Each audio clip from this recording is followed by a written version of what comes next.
Engineer losa ahinya kotende kod weche mag chwalo dongruok kendo yango gik ma samoro wuok piny. Ma idwa bedo mjumbe. Mjumbe tije nitiere e od bura. Obiro ng'iyo weche mag chik, obiro ng'iyo weche mag chung' ne oganda jo Ugunja, to kod weche bende keto nyong'ong kaka sirikal tiyo gi weche mag omenda. In iwuon ing'iyori kama chalo nade? Mane midwa ni mipek kuom gik moko adek nikech gin chenro mag katiba emoketo. Napenjo man nikech nadwa penjo engineer wach mar weche mag pur. Ahinya nyaka ing'iyo sani pur en gimoketo e lwet county. Ma samoro biro dwaro tudruok achiel kachiel gi piny owacho mag counties. Ma samoro jo counties be nyalo wacho ni Christian donjore kod ting'wa samoro dwa bedo governor.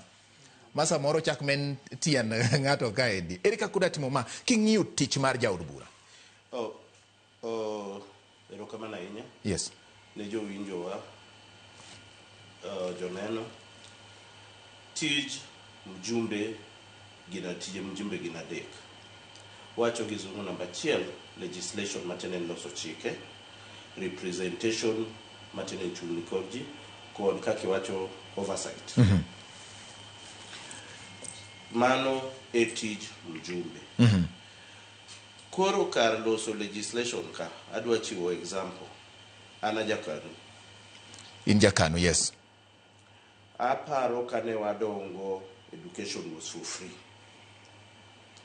Kise chope bunge, onego bedni ichung' iwacho gino ma direct maloso bills manyalo align weche ma wawachogi madok konyo jopiny, particularly jo Ugunja. Adwa gi chiwo example kaka namba achiel en yo mar education. Tija mokwongo kadonjo e bunge is to work with my colleagues mondo wadhir chik, olos chik mondo somo bed nono. Nikech sani jopiny chandore. Iwinjo ka osiepa Fred wacho ni e Ugunja kidonje dala ka dala iyudo ka nyithindo aboro ni e dala, ok ni e skul. Moko dhi mane day school to siling 5,000 no en shida.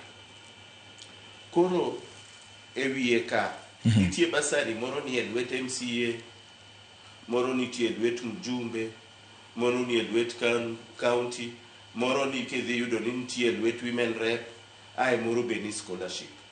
Ndalo mane wadhi e sikul ne nitie, wane wadhi e sikul timiwa kalam gi buge. Fountain pen gi ink ema ninyiewo. Pesa gi ka wadhi e bunge to wakalo chik, wawinjore to walobi to wakalo chik to wacho pesa gi oketgi kamoro achiel to sirikal ochulgi te dichiel. Kosechulgi dichiel, koro nyathi en tije wuok dhi e sikul. Mano en achiel kuom bills. Namba ariyo, representation. An kanye maparo ni senior Nauru di wuoye. Ka watiyo kod jok mwaluongo ni duty bearers gi stakeholders mondo giket omenda moromo manyalo konyowa bet gi pur. Ing'e ni seche misebet gi title ma mjumbe, inyaduong' ofis moro amora mirang mimany pesa midwaro mondo itigo. Representation does not mean ni kodi dhi bet e bunge ni bet oyo tigi title no mondo ilobi ne jopiny. To wan gi idea.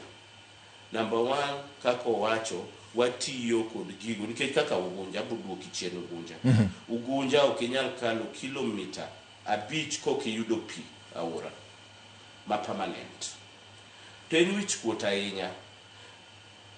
Ni tich ariyo kidhi Ugunja kata tich abich, to most gik moko mawuok oko, gik miuso Ugunja wuok oko. Koro ka wanyalo timo kamano, awuok e project development world, wandiko proposal, to kose biro to wawacho namba achiel watie production. An gi ideas ariyo.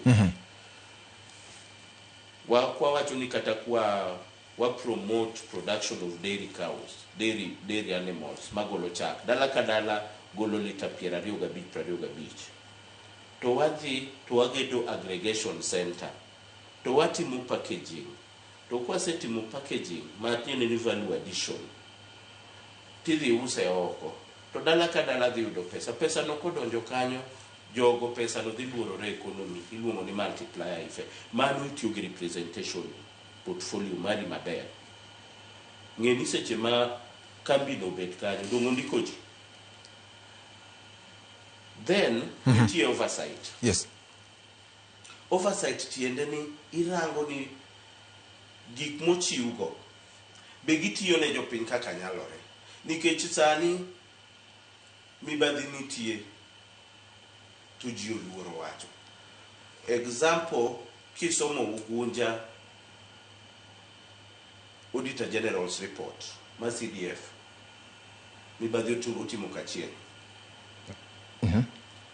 Lakini ikuongo ing'iye gi kanyo kisetime kanyo to kori nyadhi malo kineno ka serikal dhi marach tikwero. Sani gima shida ma wan go en ni ji oluor. Ok wadwa neno gino marach, waneno gino marach to kwawachi.